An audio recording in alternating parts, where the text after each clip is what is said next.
दोस्तों, अब हम स्टार्ट करने जा रहे हैं एपिसोड 4 संभोग से समाधि की ओर। हमने एपिसोड 3 को ख़त्म कर दिया मेरे दोस्तों। अब हम एपिसोड 4 की तरफ जा रहे हैं। चलो स्टार्ट करते हैं। क्या आपने कभी सोचा है, आप किसी आदमी का नाम भूल सकते हैं, जाति भूल सकते हैं, चेहरा भूल सकते हैं? अगर मैं आपसे मिलूं या मुझे आप मिले तो मैं सब भूल सकता हूँ कि आपका नाम क्या था, आपका चेहरा क्या था, आपकी जाति क्या थी, उम्र क्या थी, आप किस पद पर थे, सब भूल सकते हैं। लेकिन कभी आपको ख्याल आया कि आप यह भूल सके हैं कि जिससे आप मिले थे वह आदमी था या औरत? कभी भी नहीं भूल सकते। कभी भी आप भूल सकते हैं इस बात को कि जिससे आप मिले थे वह पुरुष है या स्त्री? नहीं, यह बात आप कभी नहीं भूल सके होंगे क्या? लेकिन जब सारी बातें भूल जाती हैं तो यह क्यों नहीं भूलता? बहुत मोस्ट इम्पोर्टेंट क्वेश्चन है मेरे दोस्तों। मेरे भी दिमाग में कभी नहीं आया था। आज ओशो जी ने बहुत गहरी बात कही। मतलब हम जिससे मिलते हैं, या स्त्री हो पुरुष हो कुछ भी हो, लेकिन उसका नाम पता एड्रेस सब भूल जाएंगे, लेकिन वो औरत थी कि मर्द था हम नहीं भूलेंगे। अब आगे बढ़ते हैं। हमारे भीतर मन में कहीं सेक्स बहुत अतिशय हो बैठा है। वह 24 घंटे उबल रहा है, इसलिए सब बातें भूल जाती है, लेकिन यह बात नहीं भूलती है हम सतत सचेष्ट हैं। यह पृथ्वी तब तक स्वस्थ नहीं हो सकेगी जब तक आदमी और स्त्रियों के बीच यह दीवार और यह फासला खड़ा हुआ है। यह पृथ्वी तब तक कभी भी शांत नहीं हो सकेगी जब तक भीतर उबलती हुई आग है और उसके ऊपर हम जबरदस्ती बैठे हुए हैं।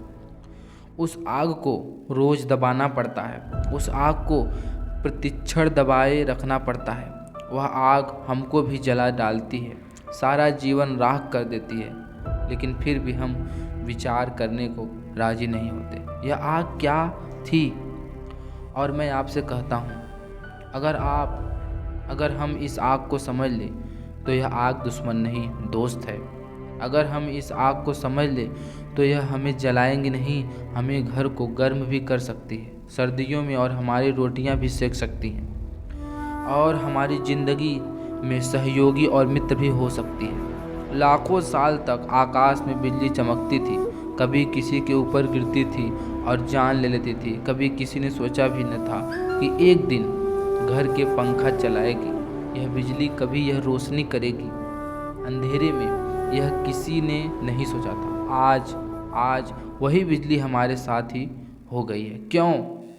बिजली की तरफ हम आंख मूंद कर खड़े हो जाते तो हम कभी बिजली के राज को न समझ पाते और न कभी उसका उपयोग कर पाते। वह हमारी दुश्मन ही बनी रहती। लेकिन नहीं, आदमी ने बिजली के प्रति दोस्ताना भाव बरता।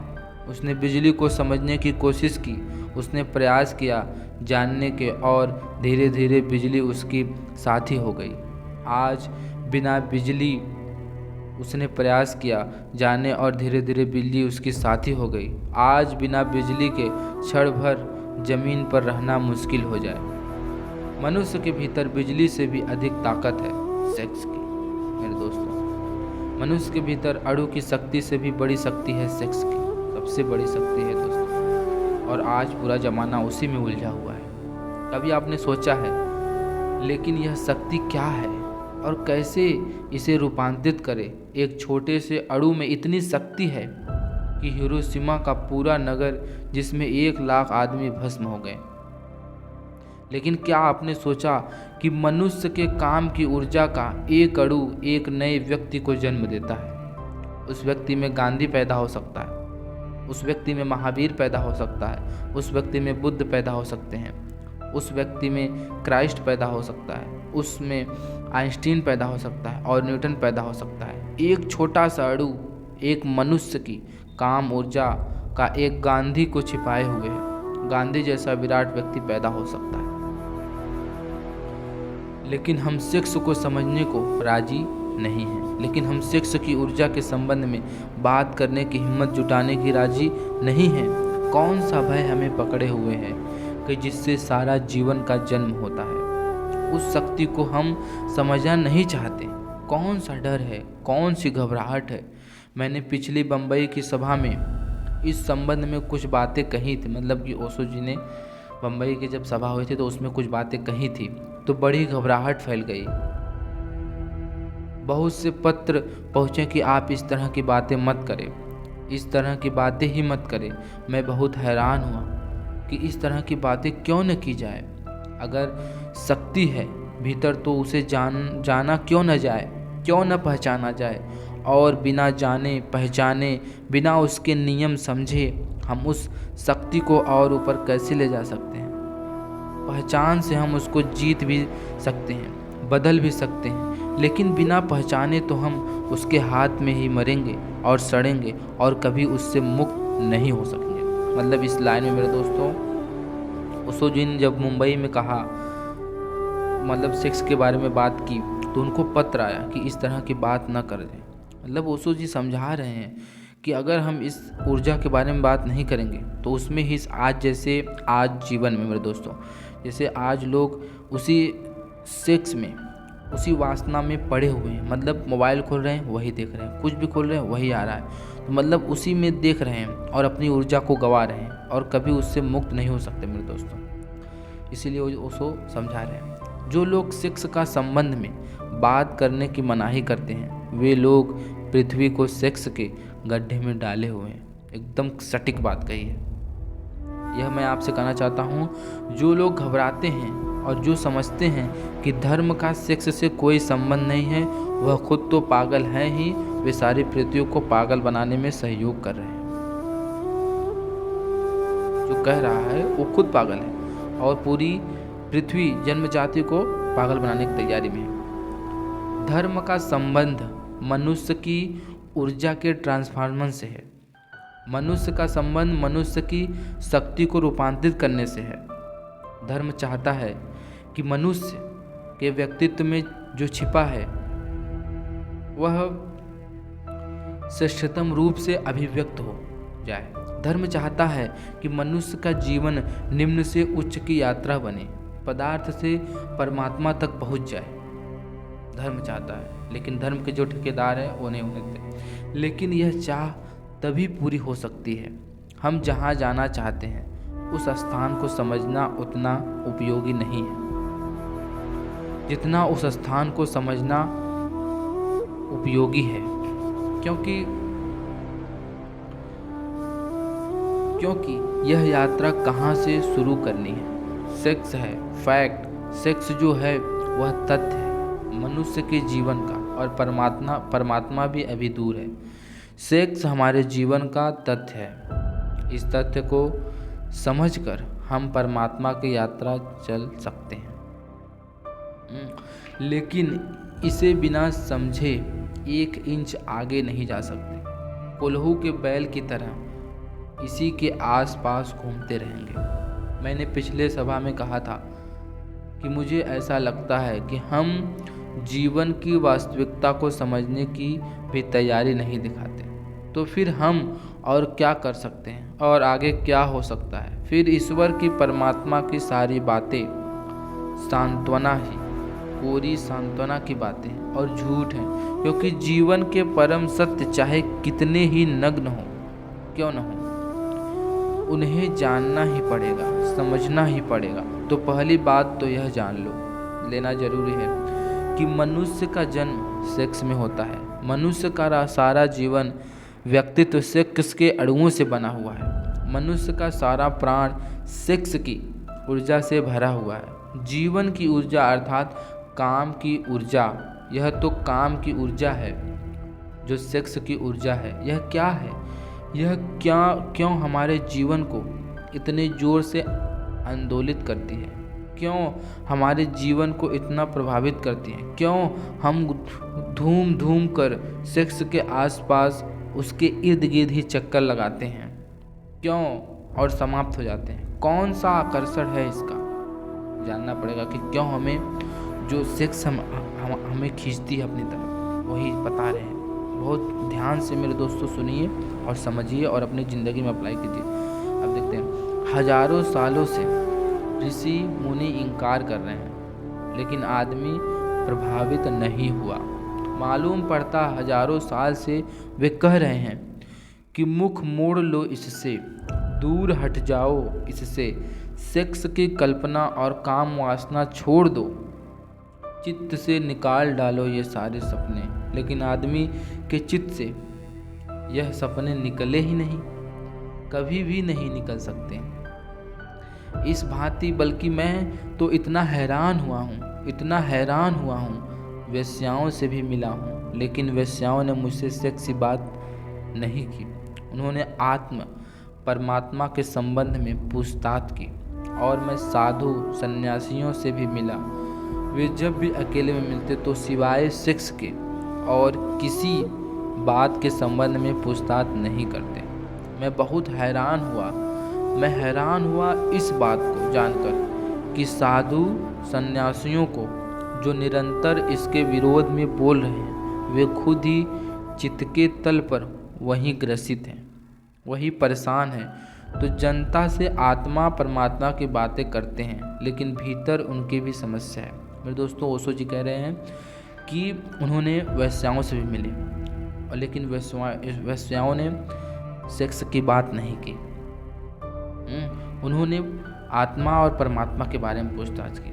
और जब वह साधु सन्यासियों को मिले तो उन्होंने सेक्स के बारे में, जब भी अकेले मिले तो उससे सेक्स के बारे में बात की।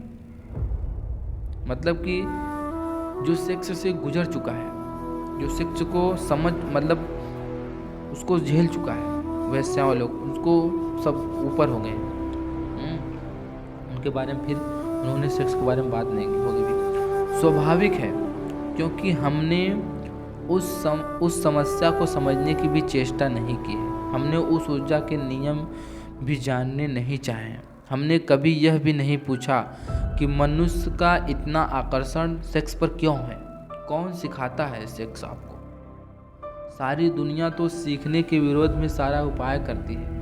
माँ बाप चेष्टा करते हैं कि बच्चे को पता न चल जाए, शिक्षक चेष्टा करता है, धर्मशास्त्र चेष्टा करता है, कहीं स्कूल नहीं, कहीं कोई यूनिवर्सिटी नहीं, लेकिन आदमी अचानक एक दिन पाता है कि सारे प्राण काम की आतुरता से भर गए हैं। यह कैसे हो जाता है बिना किसी के सिखाए? इसे क्यों होता है? सत्य की शिक्षा दी जाती है, प्रेम की शिक्षा दी जाती है, उसका तो कोई पता नहीं चलता।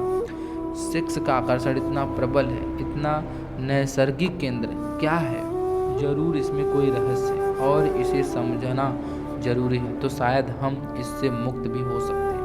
पहली बात तो यह है कि मनुष्य की प्राणों में जो सेक्स का आकर्षण है, वह वस्तुतः सेक्स का आकर्षण नहीं है।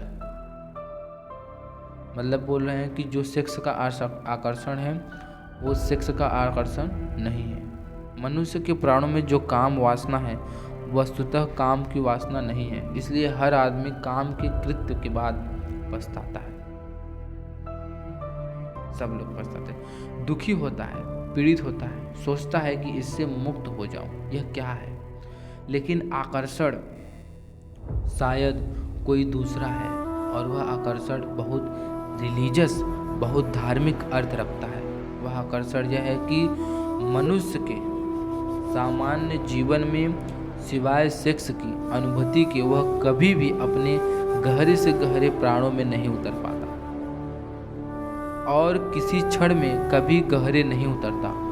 दुकान करता है, धंधा करता है, यश कमाता है, पैसा कमाता है, लेकिन एक अनुभव का, काम का, संभोग का उसे गहरे ले जाता है। और उसकी गहराई में दो घटनाएं घटती हैं। एक, संभोग के अनुभव में अहंकार विसर्जित हो जाता है, इगोनेस पैदा हो जाती है।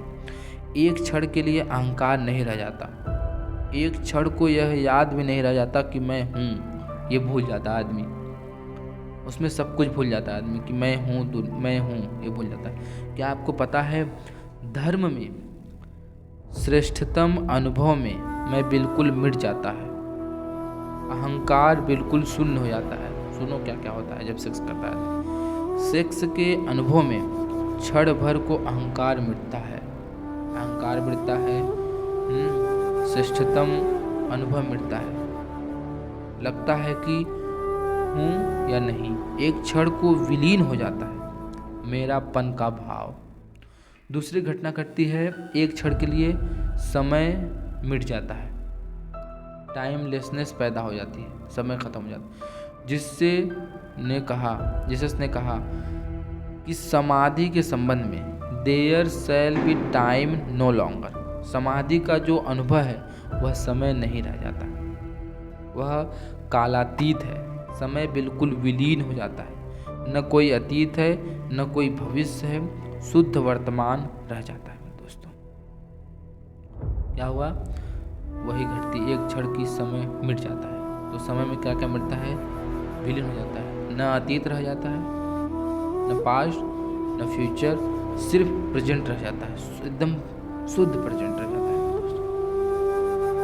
सेक्स के अनुभव में यह दूसरी घटना घटती है, न कोई अतीत रह जाता है न कोई भविष्य, मिट जाता है, एक क्षण के लिए समय विलीन हो जाता है। यह धर्म अनुभूति के लिए सर्वाधिक महत्वपूर्ण तत्व है। ईगो लेसनेस, टाइम लेसनेस, मतलब कि ईगो खत्म हो जाता है कि मैं हूँ, टाइम खत्म हो जाता है कि टाइम, पास्ट और फ्यूचर खत्म हो जाता है, फिर प्रेजेंट बनता है। मेरे दोस्तों, दो तत्व हैं जिसकी वजह से आदमी सेक्स की तरफ आतुर होता है और पागल होता है। वह आतुरता स्त्री के शरीर के लिए नहीं है, पुरुष के शरीर के लिए स्त्री की है। वह आतुरता शरीर के लिए बिल्कुल भी नहीं है, वह आतुरता किसी और ही बात के लिए है। वह आतुरता है अहंकार शून्यता का अनुभव, समय शून्यता का अनुभव। मतलब हम सोचते हैं कि पुरुष स्त्री के लिए, मतलब औरत के लिए बहुत मोह है, ना औरत पुरुष के लिए वो करती है, सेक्स के लिए नहीं। उसमें क्या होता है, वह आतुरता है अहंकार शून्य हो जाता है, मतलब मैं हूँ खत्म हो जाता है और समय शून्य हो जाता है, बस उनको यही चाहिए। लेकिन समय शून्य और अहंकार शून्य होने के लिए आतुरता क्यों है? क्योंकि जैसे ही अहंकार मिटता है आत्मा की झलक उपलब्ध होती है। जिसकी आत्मा की झलक उपलब्ध होती है, जैसे ही समय मिटता है परमात्मा की झलक मिलनी शुरू हो जाती है। एक क्षण की होती है यह घटना, लेकिन उस एक क्षण के लिए मनुष्य कितनी ही ऊर्जा, कितनी ही शक्ति खोने को तैयार है।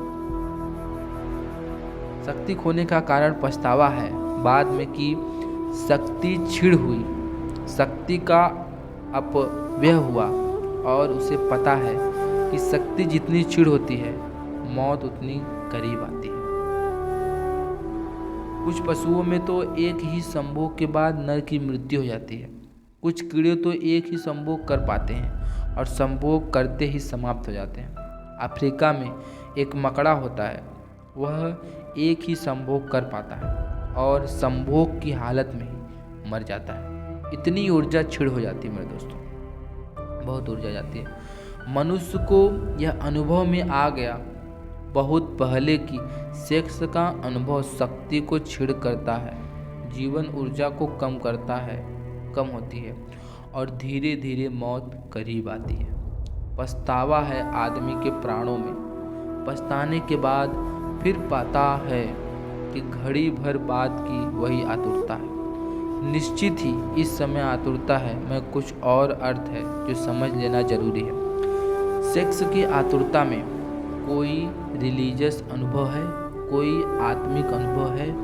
उस अनुभव को अगर हम देख पाएँ तो हम सेक्स के ऊपर उठ सकते हैं। अगर उस अनुभव को हम न देख पाए तो हम सेक्स में ही जिएंगे और मर जाएंगे। उस अनुभव को अगर हम देख पाए, अंधेरी रात है और अंधेरी रात में बिजली चमकती है, बिजली की चमक अगर हमें दिखाई पड़ जाए और बिजली को अगर हम समझ ले, अंधेरी रात को हम मिटा भी सकते हैं। लेकिन अगर हम यह समझ ले कि अंधेरी रात के कारण बिजली चमकती है तो फिर हम अंधेरी रात को और घना करने की कोशिश करेंगे ताकि बिजली की चमक और गहरी हो। मैं आपसे कहना चाहता हूँ कि संभोग का इतना आकर्षण क्षणिक समाधि के लिए है और संभोग से आप उस दिन मुक्त होंगे जिस दिन आपको समाधि बिना संभोग के मिलना शुरू हो जाएगी। उसी दिन संभोग से आप मुक्त हो जाएंगे, सेक्स से मुक्त हो जाएंगे। क्योंकि एक आदमी 1000 रुपये खोकर थोड़ा सा अनुभव पाता हो और कल हम उसे बता दें कि रुपए खोने की कोई ज़रूरत नहीं है इस अनुभव की, जो खदानें भरी पड़ी हैं, तुम चलो इस रास्ते से और उस अनुभव को पालो, तो फिर वह 1000 रुपये खोकर उस अनुभव को खरीदने के बजाय बाजार में नहीं जाएगा। सेक्स जिस अनुभूति को लाता है, अगर वह अनुभूति किन्हीं और मार्गों से उपलब्ध हो सके तो आदमी को चित्त सेक्स की तरफ बढ़ना अपने आप बंद हो जाता है। उसका चित्त एक नई दिशा लेनी शुरू कर देता है। इसलिए मैं कहता हूँ कि जगत में समाधि का पहला अनुभव मनुष्य को सेक्स से ही उपलब्ध हुआ है। लेकिन वह बहुत महंगा अनुभव है, वह अति महंगा अनुभव है। और दूसरा कारण है कि वह अनुभव से ही उपलब्ध हुआ है। वह जो अनुभव मिला है वो करने से ही मिला है। अनुभव एक क्षण से ज़्यादा गहरा नहीं हो सकता। एक क्षण को झलक मिलेगी और हम वापस अपनी जगह लौट आएंगे। एक क्षण को किसी लोक में उठ जाते हैं, किसी गहराई पर, किसी पीक एक्सपीरियंस पर, किसी शिखर पर पहुंचना होता है और हम पहुंच भी नहीं पाते और वापस गिर जाते हैं। जैसे समुद्र की लहरें आकाश में उड़ती हैं, उठ भी नहीं पाती, पहुंच भी नहीं पाती और गिरना शुरू हो जाता है। ठीक हमारा सेक्स का अनुभव बार बार शक्ति को इकट्ठा करके हम उठने की चेष्टा करते हैं कि गहरे जगत में, किसी ऊंचे जगत में एक क्षण को हम उठ भी नहीं पाते और सब लहरें बिखर जाती हैं।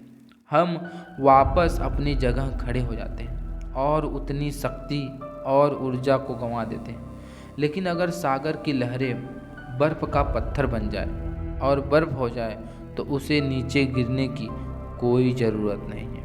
आदमी का चित्त जब तक सेक्स की तरलता में बहता है तब तक वापस उठता है, गिरता है, उठता है, गिरता है। सारा जीवन यही कहता है। और जिस अनुभव के लिए इतना आकर्षण है, इगोसेंस है, के लिए अहंकार शून्य हो जाए, मैं आत्मा को जान लूँ, समय मिट जाए, मैं उसको जान लूँ जो इंटरनल है, जो टाइमलेस है, उसको जान लूँ जो समय के बाहर है, अनंत है और आदि है, अनादि है। उसे जानने की चेष्टा में सारा जगत सेक्स के केंद्र पर घूम रहा है। लेकिन अगर हम इस घटना के विरोध में खड़े हो जाएं, सिर्फ तो क्या होगा? तो क्या हम उस अनुभव को पा लेंगे जो सेक्स से एक झलक की तरह दिखाई पड़ता था? नहीं। अगर हम सेक्स के विरोध में खड़े हो जाएं, तो सेक्स की हमारी चेतना को केंद्र बन जाता है। हम सेक्स से मुक्त नहीं हो सकते और उससे बन जाते हैं। वह लॉ ऑफ रिवर्स इफेक्ट काम शुरू कर देता है। फिर हम उसके संबंध उससे बंध गए। फिर हमने भोगने की कोशिश करते हैं और जितनी हम कोशिश करते हैं उतने ही बनते चले जाते हैं। एक आदमी बीमार था और बीमारी कुछ उसे ऐसी थी कि दिन रात उसे भूख लगता। सच तो यह है कि उसे बीमारी कुछ भी नहीं थी। भोजन के संबंध में उसने कुछ विरोध की किताबें पढ़ ली थी। उसने पढ़ लिया था कि भोजन पाप है, उपवास पुण्य है, कुछ भी खाना हिंसा है। जितना वह यह सोचने लगा कि भोजन करना पाप है, उतना ही भूख को दबाने लगा। जितना भूख को दबाने लगा, भूख असर्ट करने लगी, जो से प्रकट होने लगी। तो वह 2-4 दिन उपवास करता था और एक दिन पागल की तरह से कुछ भी खा जाता था। जब कुछ भी खा लेता था तो बहुत दुख होता था, क्योंकि फिर खाने की तकलीफ झेलनी पड़ती थी। फिर पश्चाताप में 2-4 दिन उपवास करता था और फिर कुछ भी खा लेता था। आखिर उसने तय किया कि यह घर रहते हुए न हो सकेगा, ठीक मुझे जंगल चल जाना चाहिए। वह पहाड़ पर गया, एक हिल स्टेशन पर जाकर एक कमरे में रहा। घर के लोग भी परेशान हो गए। उसकी पत्नी ने यह सोचकर ही शायद वह पहाड़ पर अब जाकर भोजन की बीमारियों से मुक्त हो जाएगा, उसने बहुत से फूल पहाड़ पर भिजवाए और कहलवाया कि मैं बहुत खुश हूँ कि तुम शायद पहाड़ से स्वस्थ होकर लौटोगे। मैं शुभ कामना के रूप में ये फूल भेज रही हूँ। उस आदमी का वापस तार आया। तार में लिखा था, many thanks for the flowers, they are so delicious. उसने तार की, बहुत धन्यवाद, फूलों के लिए बड़े स्वादिष्ट हैं। वह फूलों को खा गया। वहाँ पहाड़ पर जो फूल उसको भेजे गए थे, अब कोई आदमी भोजन से लड़ाई शुरू कर देगा, वह फूलों को खा सकता है। आदमी सेक्स से लड़ाई शुरू किया और उसने क्या क्या सेक्स के नाम पर खाया, इसका आपने कभी हिसाब लगाया? आदमी को छोड़कर, सभ्य आदमी को छोड़कर होमोसेक्सुअलिटी कहीं है। जंगल में आदिवासी रहते हैं, उन्होंने कभी कल्पना भी नहीं की होमोसेक्सुअलिटी भी कोई चीज़ होती है कि पुरुष और के साथ संभोग कर सकता है। ये सब कल्पना के बाहर की बात है। मैं आदिवासियों के पास रहा हूँ, ओशो जी कह रहे हैं। मैंने कहा कि सभ्य लोग इस तरह भी करते हैं। वे कहने लगे, हमारे विश्वास के बाहर की बात है, यह कैसे हो सकता है? लेकिन अमेरिका में उन्होंने आंकड़े निकाले, 35% लोग होमोसेक्सुअल हैं और बेल्जियम और स्वीडन और हॉलैंड में होमोसेक्सुअल के क्लब हैं, सोसाइटी हैं, अखबार निकलते हैं और सरकार से यह दावा करते हैं कि होमोसेक्सुअलिटी के ऊपर से कानून उठा दिया जाना चाहिए। हम तो यह मानते हैं होमोसेक्सुअलिटी ठीक है, इसलिए हमको हक मिलना चाहिए। कोई कल्पना नहीं कर सकता कि यह होमोसेक्सुअलिटी कैसे पैदा हो गई। सेक्स की बाबत लड़ाई का यह परिणाम है। जिन सभ्य समाज है उतनी वेश्याएं हैं। कभी आपने सोचा कि वेश्याएं कैसे पैदा हो गए? किसी आदिवासी गांव में जाकर वेश्या खोज सकते हो आप? आज भी बस्तर के गांव में वेश्या खोजनी मुश्किल है और कोई कल्पना भी मानने को राजी नहीं होगी कि स्त्रियां ऐसी भी हो सकती हैं जो अपनी इज्जत बेचती हों, अपना संभोग बेचती हों। लेकिन सभ्य आदमी जितना सभ्य होता चला गया उतनी वेश्याएं बढ़ती चली गई। क्यों? यह फूलों को खाने की कोशिश शुरू हुई है। और आदमी की ज़िंदगी में कितने विकृत रूप से सेक्स ने जगह बनाई है, इसका अगर हम हिसाब लगाने चलेंगे तो हैरान रह जाएंगे कि आदमी को क्या हुआ है। इसका जिम्मा किस पर, किन लोगों पर? इसका जिम्मा उन लोगों पर है जिन्होंने आदमी को सेक्स को समझना नहीं, लड़ना सिखाया, जिन्होंने सप्रेशन सिखाया, जिन्होंने दमन सिखाया। दमन के कारण सेक्स की शक्ति जगह जगह से फूटकर गलत रास्तों से बहनी शुरू हो गई। हमारा सारा समाज रुग्ण और पीड़ित हो गया। इस रुग्ण समाज को अगर बदलना है तो हमें यह स्वीकार कर लेना होगा कि काश का आकर्षण है। क्यों है काम का आकर्षण, सेक्स का आकर्षण? काम के आकर्षण का जो बुनियादी आधार है, उस आधार को अगर हम पकड़ लें तो मनुष्य को हम काम के जगत से ऊपर उठा सकते हैं। और मनुष्य निश्चित काम के जगत से ऊपर उठ जाए तो ही राम का जगत शुरू होता है। खजुराहो के मंदिर के सामने मैं खड़ा था, ओशो जी, 10-5 मित्रों को लेकर मैं वहाँ गया था। खजुराहो के मंदिर के चारों तरफ की दीवार पर जो मैथुन चित्र हैं, काम वासनाओं की मूर्तियाँ हैं। मेरे मित्र कहने लगे कि मंदिर के चारों तरफ यह क्या है? मैंने उनसे कहा, जिन्होंने यह मंदिर बनवाए थे वे बड़े समझदार थे। उनकी मान्यता थी कि जीवन की बाहर की परिधि पर काम है, और जो लोग अभी काम से उलझे हैं उनको मंदिर में भीतर प्रवेश का कोई हक नहीं है।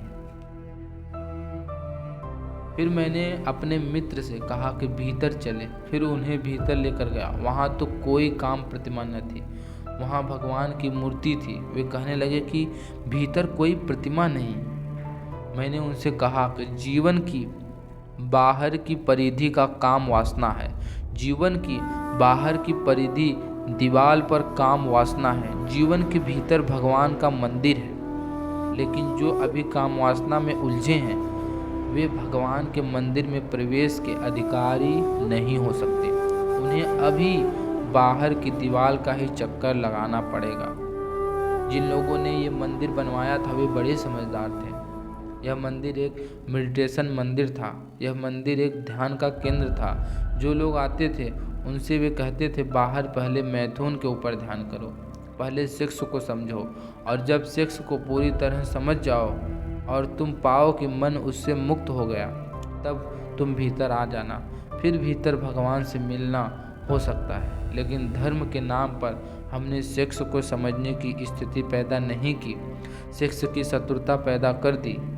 सेक्स को समझो मत, आंख बंद कर लो और घुस जाओ भगवान के मंदिर में। आंख बंद करके कभी कोई भगवान के मंदिर में जा सका है? और आंख बंद करके अगर आप भगवान के मंदिर में पहुंच भी गए तो बंद आंख में आपको भगवान दिखाई नहीं पड़ेंगे। जिससे आप भागकर आए हैं वही दिखाई पड़ता रहेगा। आप उसी से बंधे रह जाएंगे। शायद कुछ लोग मेरी बातें सुनकर समझते हैं कि मैं सेक्स का पक्षपाती हूँ। ओशो जी कह रहे हैं, मेरी उसका कारण शायद लोग समझते हैं कि मैं सेक्स का प्रचार कर रहा हूँ। अगर कोई ऐसा समझता है तो उसने मुझे कभी सुना ही नहीं, ऐसा उससे कह देना। इस समय पृथ्वी पर मुझसे ज़्यादा सेक्स का दुश्मन आदमी खोजना मुश्किल है, और उसका कारण यह है कि मैं जो बात कह रहा हूँ अगर वह समझी जा सकती तो मनुष्य जाति को सेक्स से ऊपर उठाया जा सकता है, अन्यथा नहीं। और जिन थोथे लोगों को हमने समझा है कि वे सेक्स के दुश्मन थे, वे सेक्स के दुश्मन नहीं थे। उन्होंने सेक्स में आकर्षण पैदा कर दिया, सेक्स से मुक्ति पैदा नहीं की। सेक्स से आकर्षण पैदा हो गया विरोध के कारण। मुझसे एक आदमी ने कहा कि जिस चीज़ का विरोध न हो उसके करने में कोई रस नहीं रह जाता। चोरी के फल खाने में जितने मधुर और मीठे होते हैं उतने बाजार से खरीदे गए फल कभी नहीं होते। इसलिए अपनी पत्नी उतनी मधुर कभी नहीं मालूम पड़ती जितनी पड़ोसी की पत्नी मालूम पड़ती। वे चोरी के फल हैं, वे वर्जित फल हैं। और सेक्स को हमने एक ऐसी स्थिति दे दी है, एक ऐसा चोरी का जामा पहना दिया है, एक ऐसा झूठ के लिबास में छिपा दिया है, ऐसी दीवालों में खड़ा कर दिया है कि उसने हमें तीव्र रूप से आकर्षित कर लिया है। बर्ट्रैंड रसल ने लिखा है, जब मैं छोटा बच्चा था, विक्टोरिया का ज़माना था, स्त्रियां के पैर भी दिखाई नहीं पड़ते थे। वे कपड़ा पहनती थी जो ज़मीन पर घिसटता था और पैर नहीं दिखाई देते थे। अगर कभी किसी स्त्री का अंगूठा दिख जाता था तो आदमी आतुर होकर अंगूठा देखने लगता था और काम वासना जग जाती थी। और रसल कहता है कि अब स्त्रियां करीब करीब आधी नंगा घूम रही हैं और उसका पैर पूरा दिखाई पड़ रहा है, लेकिन कोई असर नहीं होता। तो रसल ने लिखा है कि इससे यह सिद्ध होता है कि हम जिन चीज़ों को जितना ज़्यादा छिपाते हैं उन चीज़ों में उतना ही कुत्सित आकर्षण पैदा होता है। अगर दुनिया को सेक्स से मुक्त करना है तो बच्चों को ज़्यादा देर घर में नग्न रहने की सुविधा होनी चाहिए। जब तक बच्चे घर में नग्न खेल सके, लड़के और लड़कियां उन्हें नग्न खेलने देना चाहिए ताकि वह एक दूसरे के शरीर से भली भांति परिचित हो जाए कर रास्ते पर उनको किसी स्त्री को धक्का देने की जरूरत नहीं पड़े, ताकि वह एक दूसरे के शरीर से इतने परिचित हो जाएं कि किसी किताब पर नंगी औरत की तस्वीर छापने की कोई ज़रूरत न रह जाए। वे शरीर से इतने परिचित हो जाएं कि शरीर का कुत्सित आकर्षण विलीन हो जाए। बड़ी उल्टी दुनिया है। जिन लोगों ने शरीर को ढक कर छिपा कर खड़ा कर दिया है उन्हीं लोगों ने शरीर को इतना आकर्षित। बच्चे नग्न होने चाहिए, देर तक नग्न खेलने चाहिए। लड़की और लड़कियां एक दूसरे को नग्नता में देखना चाहिए ताकि उनके पीछे कोई भी पागलपन न रह जाए और उसके इस पागलपन का जीवन भर रोग उनके भीतर न चलता रहे। लेकिन वह रोग चल रहा है और उस रोग को हम बढ़ाए चले जा रहे हैं। उस रोग को के फिर हम नए नए रास्ते खोजते हैं, गंदी किताबें छपती हैं जो लोग गीता के कवर में भी भीतर रख कर पढ़ते हैं, बाइबल में दबा लेते हैं और पढ़ते हैं। ये गंदी किताबें हैं। तो हम कहते हैं कि गंदी किताबें बंद होनी चाहिए, लेकिन हम कभी नहीं पूछते कि गंदी किताबें पढ़ने वाला आदमी पैदा क्यों हो गया। हम कहते हैं नंगी तस्वीरें दीवारों पर नहीं लगनी चाहिए, लेकिन हम कभी नहीं पूछते कि नंगी तस्वीरें कौन आदमी देखने आता है। वही आदमी आता है जो स्त्रियों के शरीर को देखने से वंचित रह गया। एक कुतूहल जाग गया, क्या है स्त्री का शरीर? और मैं आपसे कहता हूँ, वस्त्रों ने स्त्री की शरीर को जितना सुंदर बना दिया है, उतना सुंदर स्त्री का शरीर है ही नहीं। वस्त्रों में ढाक कर शरीर छिपा नहीं है और उधड़ कर प्रकट हुआ है। ये सारी की सारी चिंतना हमारे विपरीत फल ले आई है। इसलिए आज एक बात आपसे कहना चाहता हूँ, पहले दिन की चर्चा में यह सेक्स क्या है, उसका आकर्षण क्यों है, उसकी विकृति क्यों पैदा हुई, अगर हम ये तीनों बातें ठीक से समझ लें तो मनुष्य का मन इनके ऊपर उठ सकता है। उठना चाहिए, उठने की ज़रूरत है, लेकिन उठने की चेष्टा गलत परिणाम लाई है। क्यों? कि हमने लड़ाई खड़ी की है, हमने मैत्री खड़ी नहीं की, दुश्मनी खड़ी की, सप्रेशन खड़ा नहीं किया, दमन किया, समझ पैदा नहीं की। अंडरस्टैंडिंग चाहिए, सप्रेशन नहीं। समझ चाहिए, जितनी गहरी समझ होगी मनुष्य उतना ही ऊपर उठता है, जितनी कम समझ होगी उतना ही मनुष्य दबने की कोशिश करता है और दबाने के कभी सफल परिणाम स्वरूप परिणाम उपलब्ध नहीं होते। मनुष्य के जीवन की सबसे बड़ी ऊर्जा है काम, लेकिन काम पर रुक जाना है, काम को राम तक ले जाना है।